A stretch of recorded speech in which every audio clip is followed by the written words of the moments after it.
Hi, it's Kathy with City Farmhouse Studio. Crochet is a wonderful craft to learn. You can make all kinds of great things, whether it's toys, dishcloths, baskets for your home, blankets, or even great sweaters like this one. Links in the bottom. It's fairly easy to learn. It's very inexpensive to start to get your materials. You just need a beginner set of hooks and some yarn and a knowledge of some basic stitches. Keep watching and I'll talk to you all about the hooks and some beginner stitches so that you can start your own little crochet projects after watching all of this video. If you want to learn any more, please comment below and tell me what you wish to learn. So one of the first things to do whenever looking for crochet hooks, you'll notice that there are two different shapes of crochet hooks. Both are very fine and do the same thing, but typically whichever one you start out with is the one you prefer. I use the inline. The mouth of the hook is in line with the shaft, whereas a tapered one has a little bit more bullet nose. Typically people say this shape gives you more regular stitches. However, this shape is easier to work into those tight stitches and get into those loops that you're working stitches. It also has the longer shaft, which gives you a little bit more manipulation area whenever you're working stitches. Again, both are completely fine to choose from, but whenever you're buying additional ones, be sure you pay attention to which ones you're used to working, because if switching back and forth is not an easy way to go. Next, when looking for crochet hooks, your material is going to make a difference as well. Options include wood, plastic and acrylic, aluminum, and steel, even for the smaller size hooks. Acrylic or plastic are great beginner. They're a lower price point, and you can usually buy sets for under $10. Sometimes you will get those seam joins that snag on your yarn, so just file those down, but they come in all different sizes. Aluminum is kind of your easy weight. They're pretty colors. This one's an anodized aluminum and works with a wide variety of fiber for yarns. Wood tends to help grip those slippery fabrics. If you're using silk or bamboo yarn, you may want to look into wood crochet hooks to help get some grip and it won't be so slippery. Your sizes are always marked on the shaft. This you can see both US and in millimeters in sizes. They come from very small sizes to work with lace or thread work, to a middle sizes, all the way up to very large sizes. This is a crochet hook N, as in Nancy, to use on those very bulky Afghan yarns or chunky crochet sweaters. To begin, a lot of the sets start out with a size F, sometimes a G, and go up to an L or K. These are good sizes of hooks to start out with if you're using the category 3 or 4 weight yarn. How you determine which size you need is in general on the label. Sizes will give a recommendation of which size of hook. So for this, it's a US H8. It also gives examples for knitting needles. So this is a category 4, whereas this True Boo yarn by Lion brand, it is a category 3, and it recommends a size G. So here are the two sizes of hooks, the G and the H. A majority of your crochet patterns will start out with a slip knot on your hook. So I'm going to be using the Patons Wool category 4 worsted weight yarn. And I have gone ahead and gone up a size of H because I like to crochet a little bit looser, and also I'll make bigger stitches for you to see. So to begin with a slip knot, you take your yarn and you just make a loop, folding it over on itself. So the tail, this is what we call a tail, behind, what we're not working into, and then what works, our working yarn that goes to the ball or skein of yarn. So holding that loop, where what goes to our working yarn is on top, I'm going to insert my hook and catch the yarn with that little mouth. and pull it through, and just pull like you're making a knot. And then holding the tail, pull it close so that it fits tightly, but not so tight, just so it's touching the sides of that main area of your crochet hook. And that's how you start, with one loop on your hook. The next step that most crochet patterns have you start with is called a chain stitch, and it's abbreviated as CH. To make a chain stitch, you're just going through to wrap your main working yarn, again in your mouth, and pulling it through that loop that was on your hook. So that I have made one chain stitch. I do that again, and that's two. And you can keep doing that until the desired number of stitches that your pattern calls for. When you count stitches, you do not count the one that is on your hook, only the ones that are off. They make little heart shapes, and each heart is one stitch. So we can count 1, 2, 3, 4, 5, 6 of those stitches.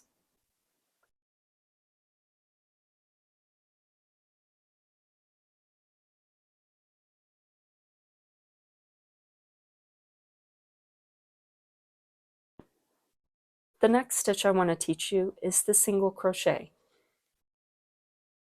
And most patterns will tell you how many stitches over you need to work into, and we'll be working this way along the stitches.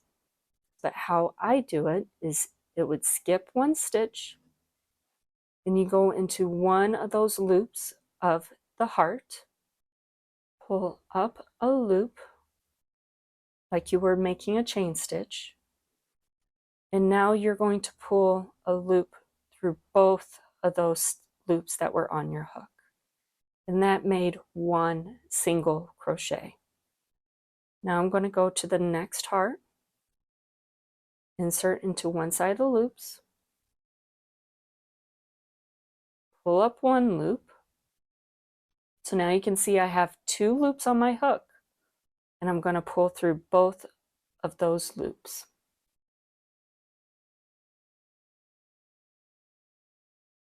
Move over, go through one of the loops, pull one up,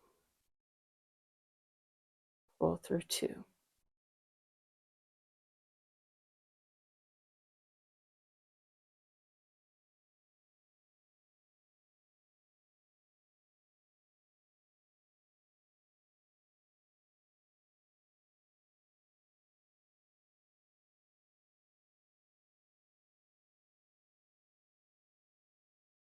Now you can see I am holding the yarn with my two pointer and index finger, and I'm holding my working fabric, that chain, with my thumb, ring, and pinky. These two fingers are what is going to help create what's called tension, and that's how tight you pull this loop on your hook. If you hold it very tight, it's going to, one, make your hands cramp and make it harder to work into those loops, but it also makes smaller loops. So holding it loosely, you just let the yarn kind of move as it wishes to, and it creates a very big, irregular size stitch. So just keeping it to where there's some tension, but it's not tight, but it's not loose. It's that mama bear size, just in between.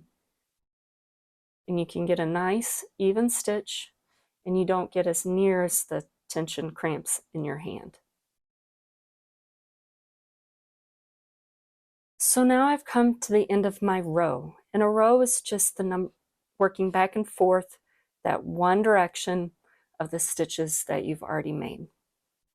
So here's my last stitch, that last heart, We'll go in, pull up a loop, and pull through 2. Now, one of the most important things to do when crocheting is being able to read your stitches. So again, you can look from the top and see all the hearts that it has made. Total, I have 1, 2, 3, 4, 5, 6, 7, 8, 9, 10. And looking at this last one, this little loop on the end, that's where I turn, that chain that I didn't work into. And then this is my last crochet stitch. So I have 11 stitches that I want to work for this piece. Now, just like the row before, I want to single crochet back across going this direction. So I need to turn my work.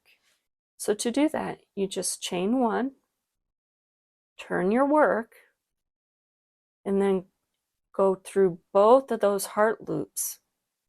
You can see there's kind of spaces in between that is made. You want to go in that space and pull a loop up, pull through 2 of those loops on your hook, and that is your first single crochet of your row.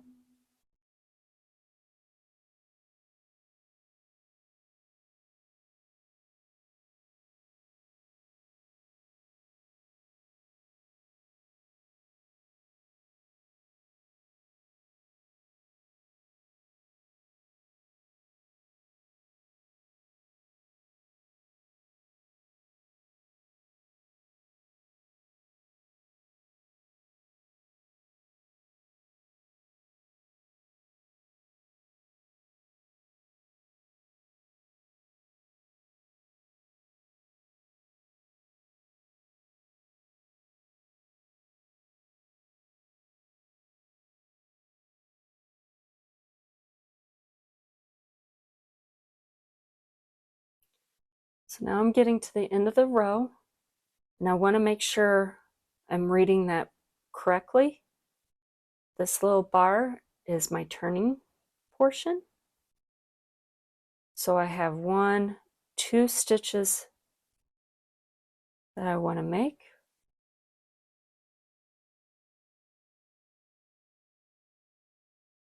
If you do not read your stitches correctly, your piece will have irregular edges. They'll be all wonky.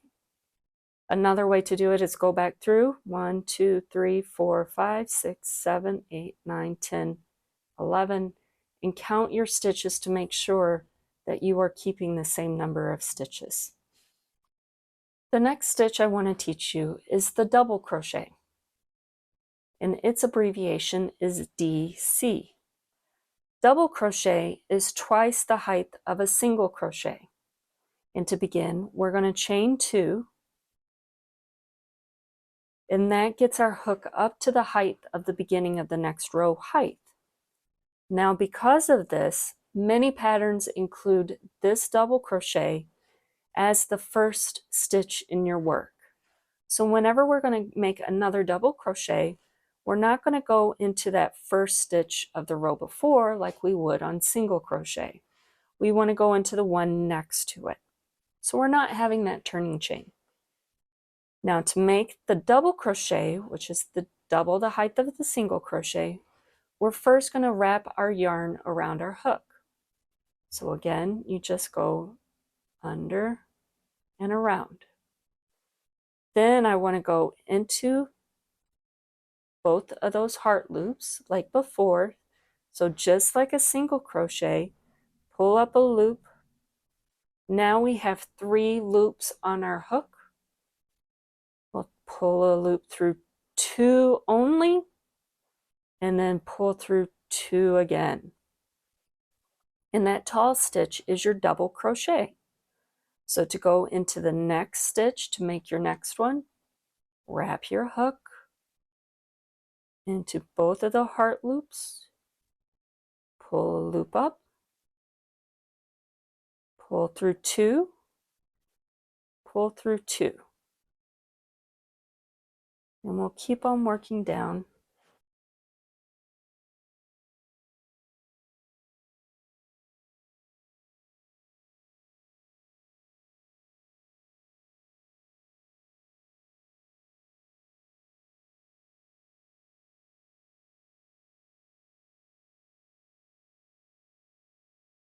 So double crochets are worked in the same places as a single crochet. The only difference is that yarn wrap and then this pulling through the last two on your hook. Again with tension, if you pull it tight, your height is going to be a lot smaller than before. If you're very loose, let's do another one tight.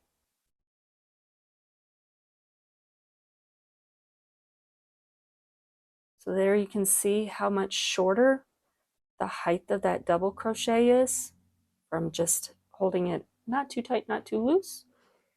If I just let the yarn flow as it wants to, this guy is going to be very tall. So now we've come to the last stitch of the row. You can tell from the single crochet that bar for the turning chain. So I go into both of those heart loops and do the double.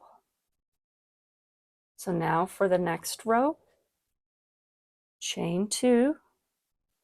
That's my first stitch. And I'll work back across.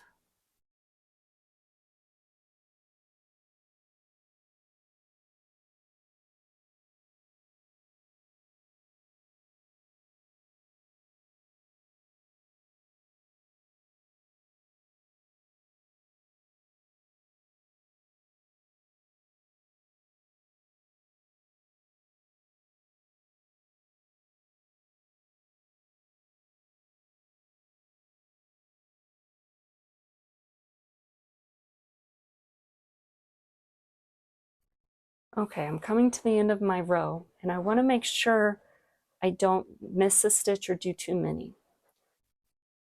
So we can see, looking on top, here's that last heart for this stitch. The hearts lay on the next row to the left side of the stitch.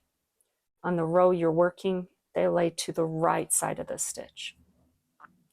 So this laying to the left side, I know it's to this stitch. And then I can see my turning chain. So I need to work 2 more double crochets. So I'll make the one into the heart. And then on this double crochet, which was the 2 chains that acted like your first double crochet, you have a choice. You can go through the whole chain space, so just that whole opening, pull up your loop, go through 2 for your double crochet, which does give you a little bit of an open space there. So what I like to do is just that bar that is sticking up. So that bar that is sticking up, I like to just go through that one loop and make your double crochet that way. You can go through both of them, but it does make it a lot more fiddly. And I like to enjoy crochet and not stress out about getting the right loops. So one is enough for me. So that is double crochet. The next stitch that I want to teach you is a half double crochet. Half double crochet is very similar to a double crochet at the beginning, but then it goes to a single crochet. Its abbreviations are HDC. Now for the row to start, I start out with a 1 chain turning chain, but it's all preference of whoever wrote the pattern. Now, unlike the double crochet, I am going to work in this first stitch of the row before. So for the half double crochet, wrap your hook just like the double crochet, go into both heart loops, pull a loop through. Now instead of going through just 2, we're going to go through all 3 loops on your hook. So for the next stitch, wrap, go through, pull up, all 3 stitches.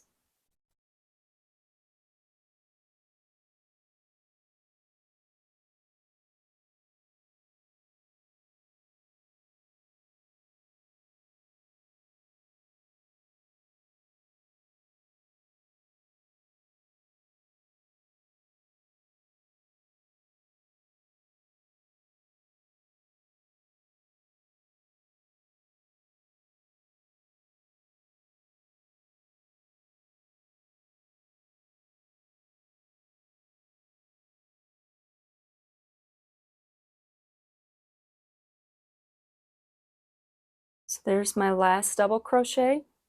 So I have my yarn wrapped, pull up a loop and go through all 3.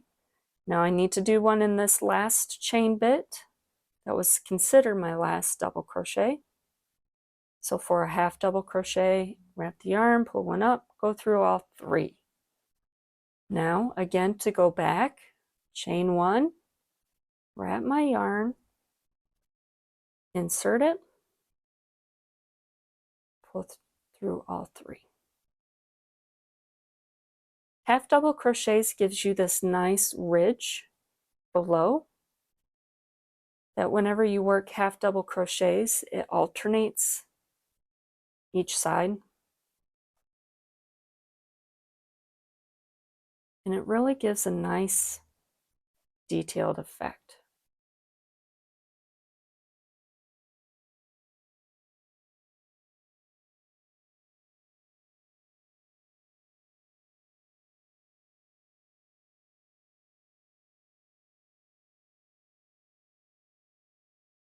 All right, I'm coming to the end. Now remember, I had that bar from the turning chain. So here's 1, 2. So I need 2 more half double crochets.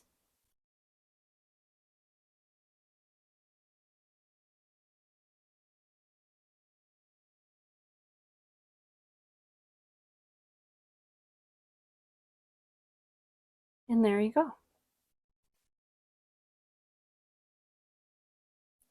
So you can start to see the difference of single crochet, double crochet, half double crochet. If you want, keep repeating 2 rows of single, 2 rows of double, 2 rows of half double crochet, and you can make a nice, this width, keep going, and you have a nice thin scarf. If you want a little bit longer, it would be a wider scarf. Go a little bit even wider and make a square, and you have a very nice pot holder. So some very easy projects that you can make the pattern yourself and learn crochet. Once you have it to the desired length to bind off, you just pull 1 loop, big loop through that last loop on your hook. You want to cut the yarn. So now you have, and pull that tight. That just secures the yarn so that it won't come undone. And then now you want to get rid of these tails.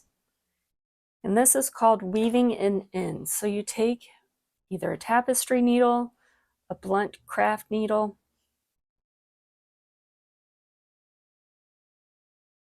thread your tail, and then you just want to weave it through some of your loops. This does not have any precision to it. You just want to kind of weave it back and forth and around, getting it some good length woven in. And I like to change directions, go through the post of stitches. So the height of the stitch is called a post. So you want to go through the posts, go through the rows, just get a chunk woven in. I'm going to pull it to make sure it's not too tight and pulling your work. And then you just trim it close to your work. And there you go, it disappears with inside your crochet stitches. We'll do that to this tail.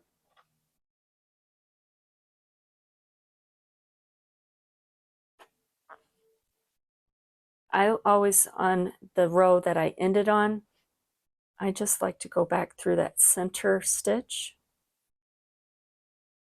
and pull it down, and it kind of hides that knot. And then I'll just kind of weave through, just like I did before.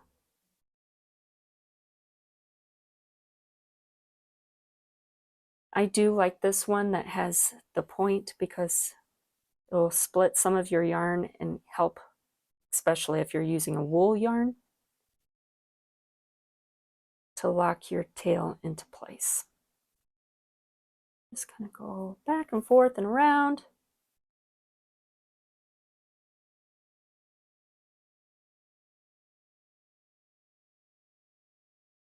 And if you can see your yarn, maybe retry it, but this is blended in. Make sure it's laying all nice and flat. Trim that one. And there you go. I hope you really enjoyed this and have learned a lot about crochet and see how much joy it is of making your own crocheted items. Be sure to like and subscribe so you never miss out on our free crochet patterns, such as this Take It Easy crochet sweater. Thanks again for watching, and I'll talk to you later. Bye.